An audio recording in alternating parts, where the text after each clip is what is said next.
시청자 비평 플러스는 YTN을 돌아봅니다. 최근 강력범죄가 잇따라 발생하면서 국민적 사회 불안을 초래하고 있습니다. 이런 과정에서 언론은 사건의 핵심을 전달하되 모방 범죄를 부추기는 부작용을 만들지 않도록 주의가 필요할 텐데요. 오늘 뉴스 리뷰 Y 시간 강력범죄를 다룬 YTN 보도를 분석해 봅니다. 이번 주는 어떤 시청자 의견이 들어왔을까요? 시청자 톡톡 Y에서 확인해 보겠습니다. 잠시 후에 만나보시죠.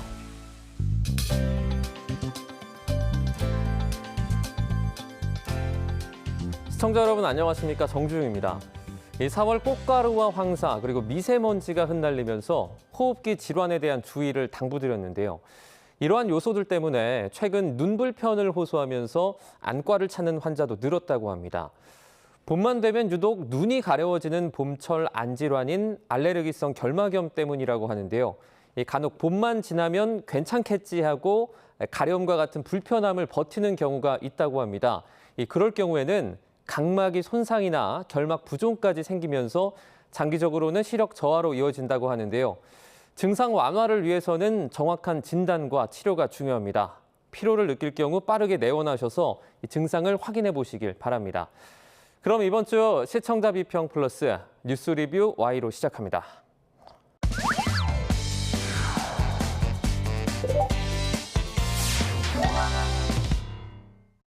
세 분 어서 오세요. 안녕하십니까?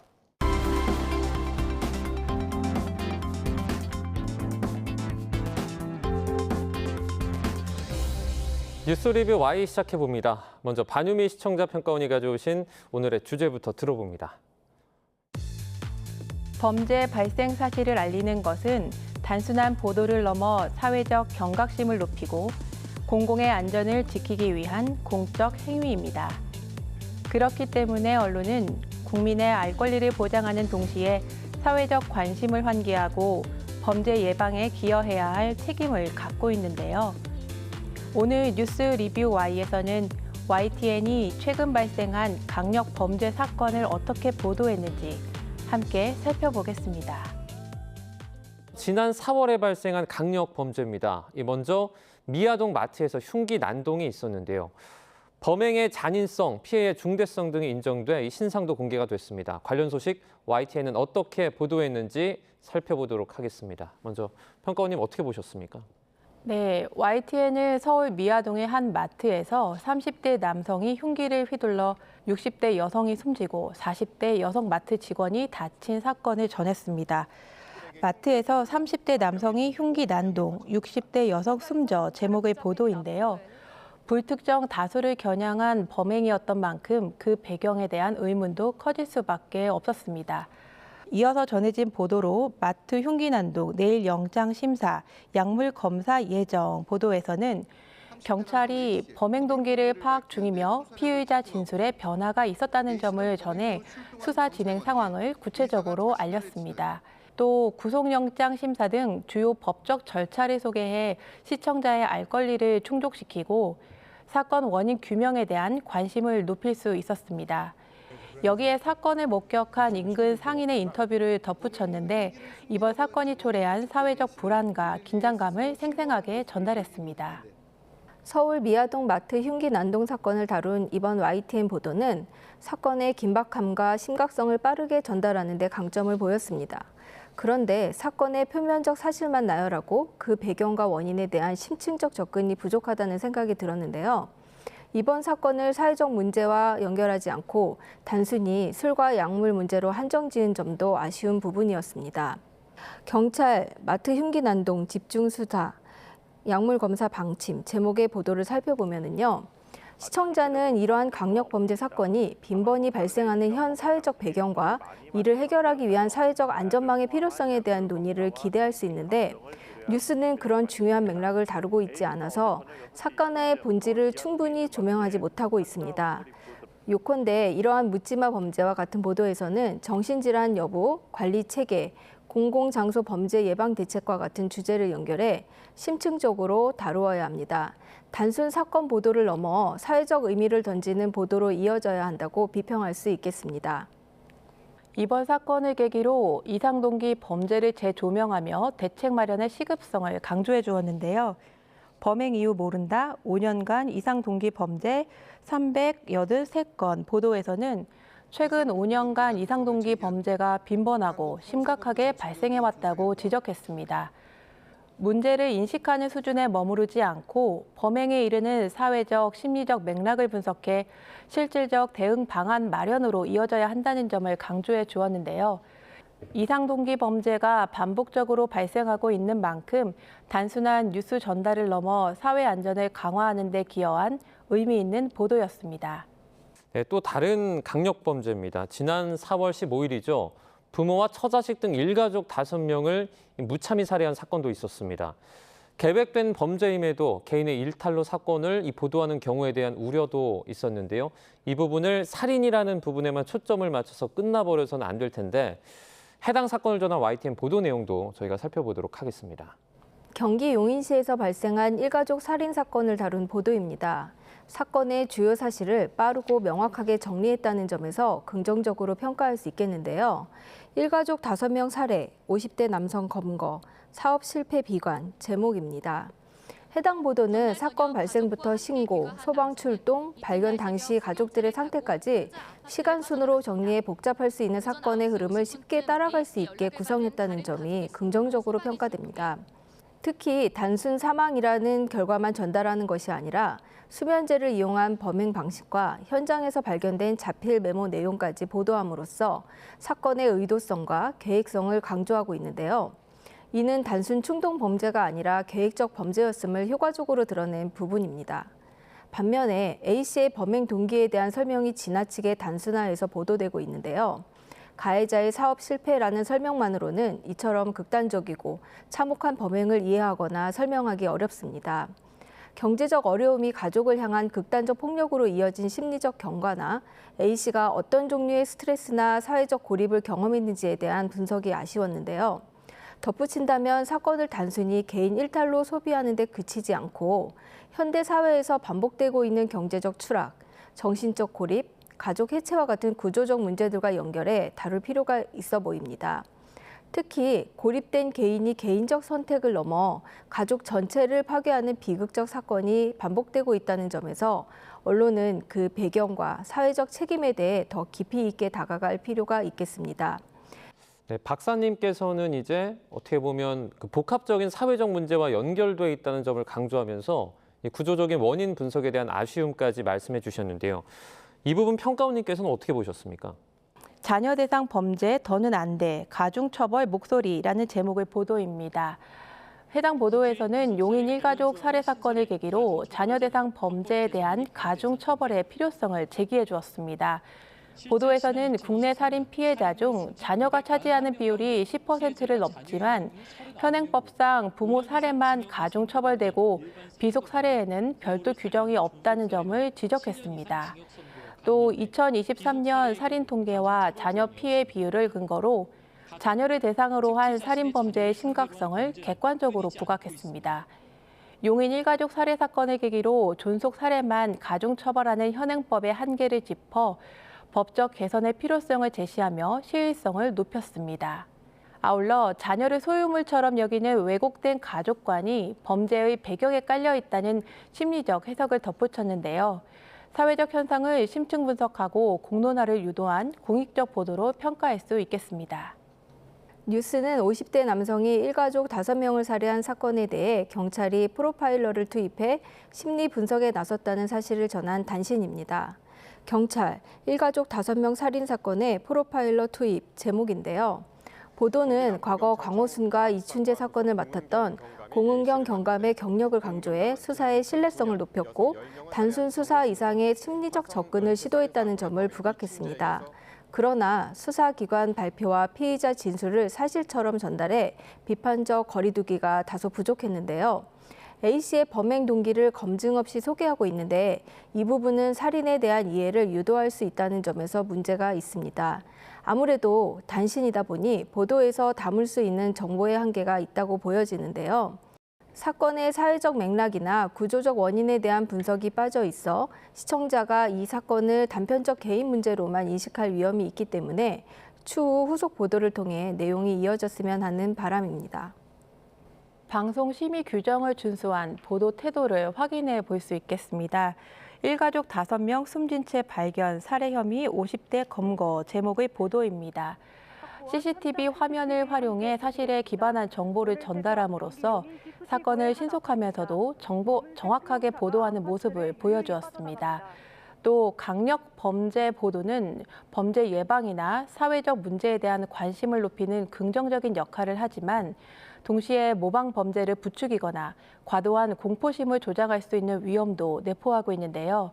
이번 보도는 사회적 충격을 최소화하려는 절제된 설명을 통해 강력 범죄 사건을 다루는 언론의 신중한 접근 태도를 엿볼 수 있었습니다.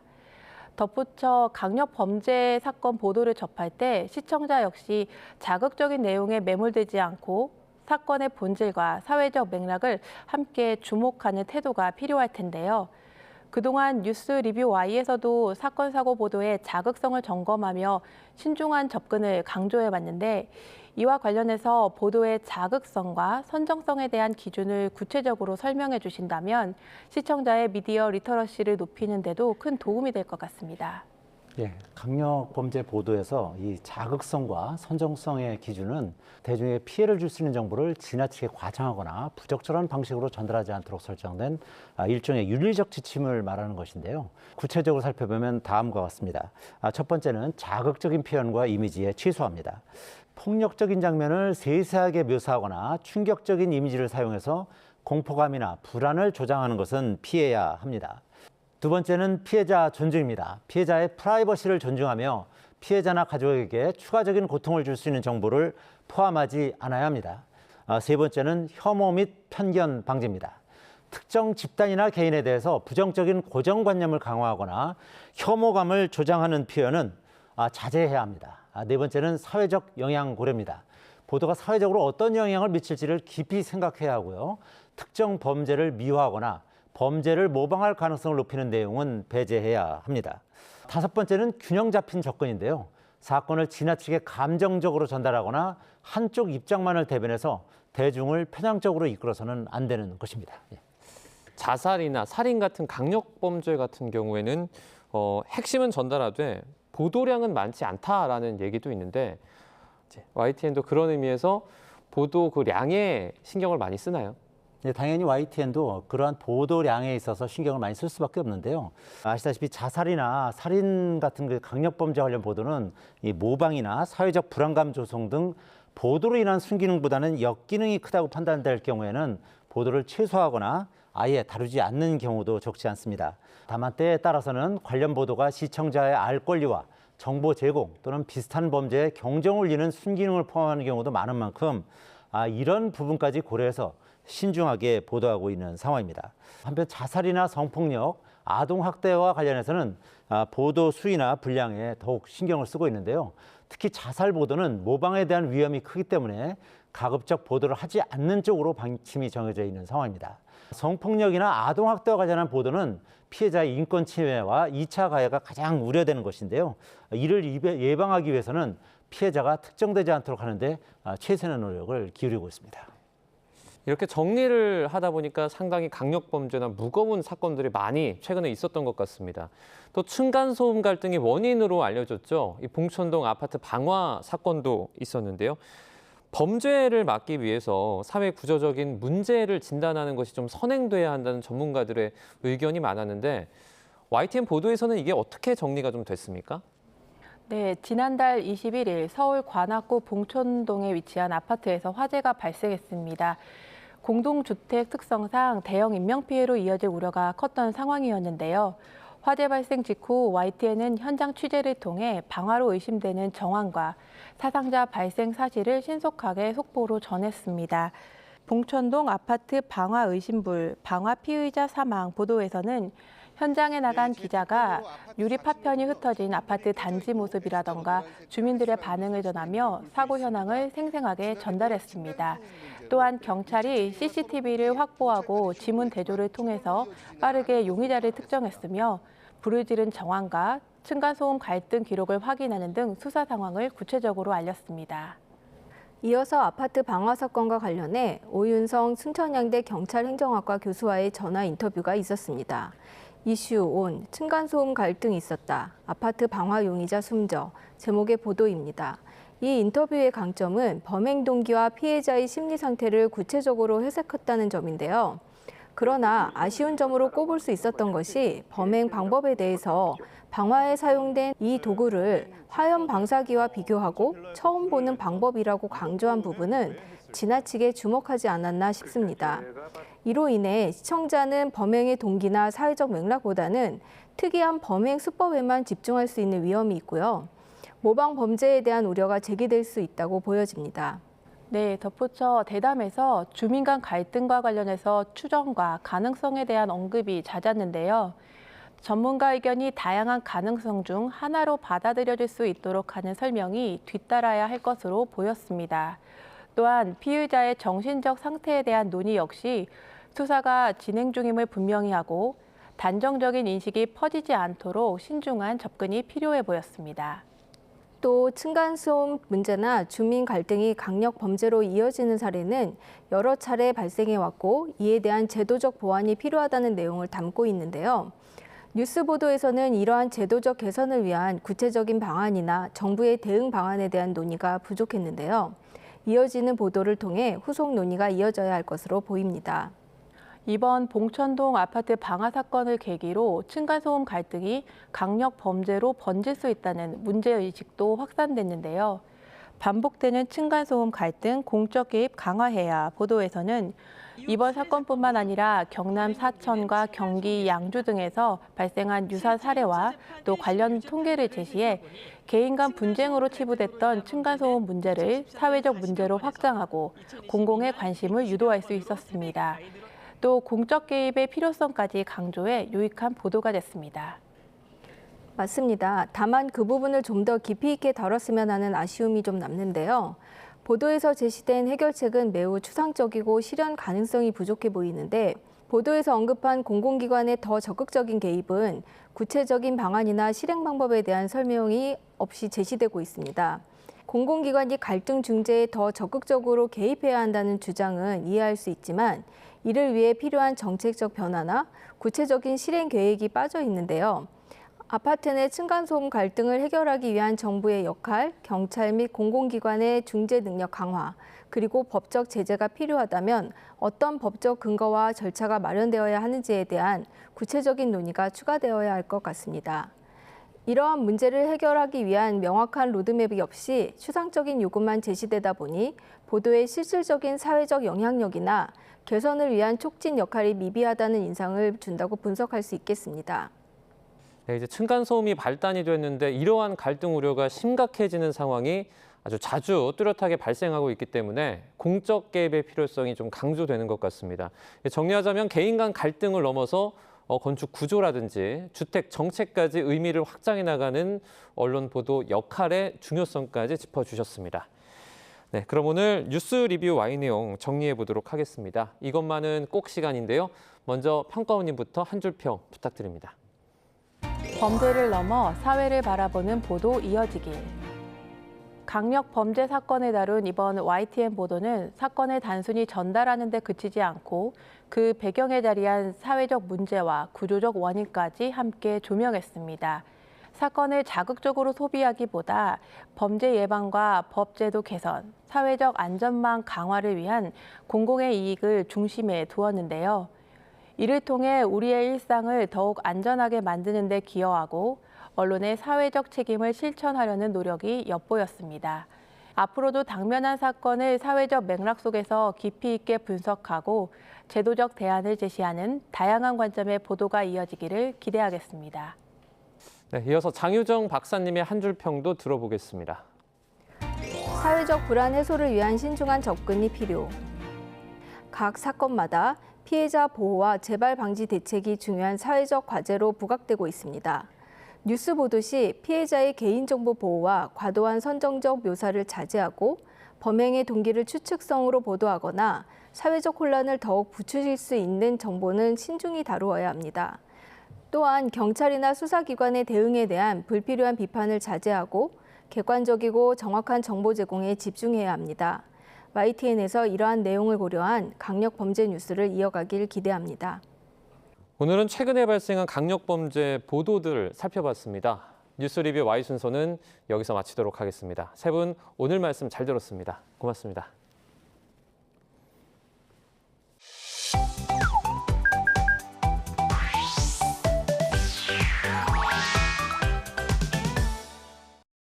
YTN을 향한 시청자 의견이라면 모두 귀 기울여 듣고 답하는 시청자 톡톡 Y 시간입니다.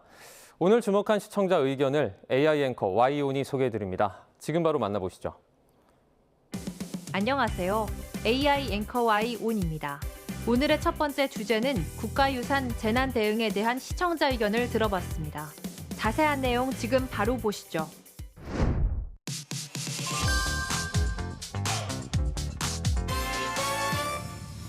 지난 3월 발생한 경북 산불 당시 국가유산청이 상황에 따라 국가유산 재난위기 경보 단계를 조절한 소식을 전한 보도가 있었습니다. 국가유산청은 울산, 경북, 경남 지역에서 발생한 산불 진화가 완료돼 재난 상황이 해소되고 최근 강수 등으로 위험 요소가 다소 감소한 데 따른 조치라고 설명했습니다. 재난위기 경보 심각 단계에서 위험 요소가 줄어들어 경계 단계로 하향 조절한 상황과 산불로 인한 국가유산 피해 상황을 짚었는데요. 국가유산청이 재난위기 경보를 경계로 하향했다는 소식을 전했는데 전체 위기 단계의 체계와 그에 따른 상황 등이 궁금해 추가 정보를 더했다면 도움이 됐겠다는 시청자 의견이 있었습니다. 시청자 톡톡아이에서 국가유산청의 재난위기 경보 단계에 대해 알아봤습니다. 지난 3월 25일 경북 의성에서 발생한 산불이 곳곳으로 번지면서 국가유산청은 전국의 국가유산 재난 국가 위기 경보를 심각 단계로 발령했습니다. 국가유산 재난 국가 위기 경보 단계는 관심, 주의, 경계, 심각으로 나뉩니다. 먼저 관심 단계는 산불 발생 시기 등을 고려하여 산불 예방에 관한 관심이 필요한 경우로서 산불 경보 주의 발령 기준에 미달되는 경우를 말하는데요. 이 단계에서는 산림 또는 산림 인접 지역 국가유산에 대한 산불 예방 대책 시행 및 위치 정보를 제공합니다. 주의 단계부터는 산불 위험 지수에 의해 결정되는데 여기서 산불 위험 지수는 산림청 국립산림과학원 운영 기준에 따라 온도, 습도, 바람 등을 고려한 산불 위험성 평가 지표로 1에서 100 사이의 값에서 산불 발생 위험도를 나타낸 것입니다. 주의 단계는 산불 위험 지수가 50일 이상인 지역이 70% 이상이거나 산불 발생 위험이 높아 특별한 주의가 필요한 경우 또는 실제 산불이 발생한 경우를 말하는데요. 관심 단계 조치를 계속 실행하면서 자체 점검 및 순찰 활동 강화를 요청하고 필요시에 국가유산청 안전상황실을 운영합니다. 다음으로 경계 단계는 산불 위험 지수가 66 이상인 지역이 70% 이상이거나 발생한 산불이 대형 산불로 확산될 우려가 있어 특별한 경계가 필요한 경우를 말합니다. 이때는 이전 조치를 계속 시행하면서 산불 위기평가 결과를 고려한 추가 대응 조치를 시행하고 필요시에는 상황판단회의 개최를 주관하는데요. 마지막으로 심각 단계는 산불 위험 지수가 86 이상인 지역이 70% 이상이거나 산불이 동시다발적으로 발생하고 대형 산불로 확산될 개연성이 높다고 인정되는 경우 또는 주택, 국가유산 등 20동 이상 피해가 발생한 경우를 말합니다. 이 경우에는 산불 위험 지역 내 지정 등록 목조 문화유산의 특별 점검을 실시하고 중앙사고수습 본부 가동 운영 보도자료 및 상황 보고서 작성, 긴급 보수비 지원 검토 등 다방면에서 조치를 시행합니다. 다음으로 시청자 톡톡아의 두 번째 주제는 잼버리 감사 결과에 대한 시청자 의견을 들어봤습니다. 어떤 내용을 담고 있는지 이어서 확인해 보시죠.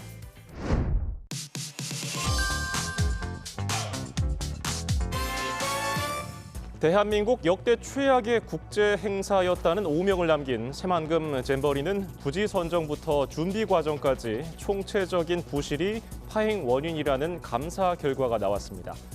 얼마 전 감사원이 새만금 잼버리에 대한 감사 결과를 발표해 그에 대한 내용을 전달한 리포트가 있었습니다. 이종원 기자입니다. 대규모 국제행사의 파행은 조직위와 여가부, 전라북도 등 추진 주체들의 역량 부족과 준비 부족 등 총체적인 부실이 원인이었다고 감사원은 결론냈습니다. 여가부 등 추진 주체의 역량과 행사 준비 중요성에 대한 인식이 미흡한 가운데 단계별로 부실한 업무 처리가 겹치면서 새만금 잼버리가 성공적 개최에 실패하게 되었습니다. 당시 새만금 잼버리 상황을 전하고 감사 결과의 일부와 감사원 직원의 인터뷰를 통해 내용을 전달했는데요. 감사원 감사 결과 새만금 잼버리가 총체적인 부실로 인해 실패했다고 발표한 소식을 전했는데 감사 결과에 대해 보도 내용보다 좀 더 구체적으로 제시했다면 문제점을 보다 심층적으로 다룰 수 있었겠다는 시청자 의견이 있었습니다. 시청자 톡톡아이에서 새만금 잼버리에 대한 감사원의 감사 결과를 구체적으로 살펴봤습니다. 2023년 8월 새만금에서 열린 제25회 세계 스카우트 잼버리 대회에 대한 감사원의 감사 결과가 지난 4월 10일 공개됐습니다. 당시 새만금 잼버리는 폭염에 대비한 물자나 시설이 부족하고 화장실의 위생 상태가 불량한 데다 부지마저 일부 침수되며 총 12일간 진행될 계획이었지만 엿새 만에 종료됐는데요. 감사원의 감사 결과를 자세히 살펴보면 행사 기간 중 폭염 관련 물자 등 야영에 필요한 생활 서비스를 제대로 제공하지 못했고 참가자 출입 관리 등 현장 대응도 부실했다고 지적했습니다. 선정된 야영장 부지도 경사가 없고 매립 높이가 충분하지 않은 데다 배수시설도 불량해 야영에 부적합했는데요.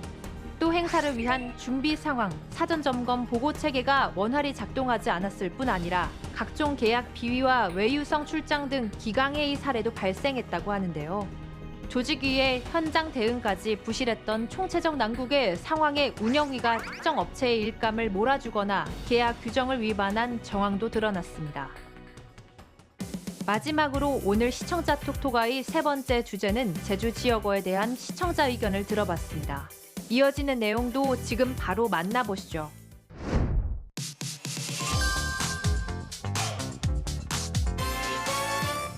넷플릭스 드라마 폭삭 속았수다가 큰 인기를 끌면서 드라마 배경으로 나온 제주와 지역 언어에 대한 관심도 커졌습니다. 인기 드라마에서 제주어가 쓰이면서 최근 제주어에 대한 관심이 높아지고 있는 상황을 전한 보도가 있었습니다. 김승원 기자가 보도합니다. 대중의 호감은 커지고 있지만 제주어는 유네스코가 지정한 심각한 위기 언어로 분류된 상태입니다. 도민들에게 제주어 소멸 정도가 심각하냐고 물었더니 10명 중 7명 가까이 그렇다고 했고 보전할 필요성을 묻는 질문엔 80% 이상 압도적인 비율로 그렇다고 답했습니다. 제주어에 대한 관심은 높아지고 있지만 소멸 위기에 처한 제주어에 대해 도내에서 하는 언어 교육을 소개하기도 했는데요. 드라마가 인기를 끌며 제주 지역어가 주목받고 있는 상황을 전했는데 제주어의 언어학적 가치에 대한 내용도 더해졌다면 제주어 보존 노력에 대한 사회적 관심을 높일 수 있었겠다는 시청자 의견이 있었습니다. 자세한 내용을 보충하기 위해 시청자 톡톡아이에서 제주어의 언어학적 가치에 대해 알아봅니다. 제주도의 지역어는 중세 국어의 어휘와 문법이 많이 남아있고 훈민정음 창제 당시 한글의 고유 형태가 남아있어 언어적, 문화적 가치가 매우 큽니다. 특히 제주어는 지금은 사라진 아레아와 쌍아레아 등 중세 국어의 발음이 많이 남아있어 언어학적으로 가치가 크다고 평가받고 있는데요. 한국어의 원형을 연구하는 데 중요한 자료로 활용될 수 있기 때문입니다. 하지만 제주어는 소멸 위기에 처해 있는데요. 유네스코는 2010년과 2019년 제주어를 소멸 위기 언어로 분류한 바 있는데 5단계 가운데 4단계인 아주 심각하게 위기에 처한 언어로 분류했다고 합니다. 이런 상황에 제주어를 지켜내기 위해 1995년에는 제주어 사전이 출간됐고 2009년 개정판이 나왔는데요. 현재는 4만 개 이상의 제주어 어휘를 담은 제주어 대사전이 만들어지는 중이라고 합니다. 제주어 대사전은 제주도가 2009년 발간한 제주어 사전을 수정 보완하는 것으로 25,000개 표제어를 4만 개까지 늘리고 이용자가 이해하기 쉽게 용례와 사진 사파를 추가하는데 이는 제주어 기록과의 핵심 사업이라고 할 수 있습니다. YTN 방송의 부족한 부분을 채우는 시청자 톡톡아의 시간. 다음 주도 다양한 시청자 의견과 함께 돌아오겠습니다.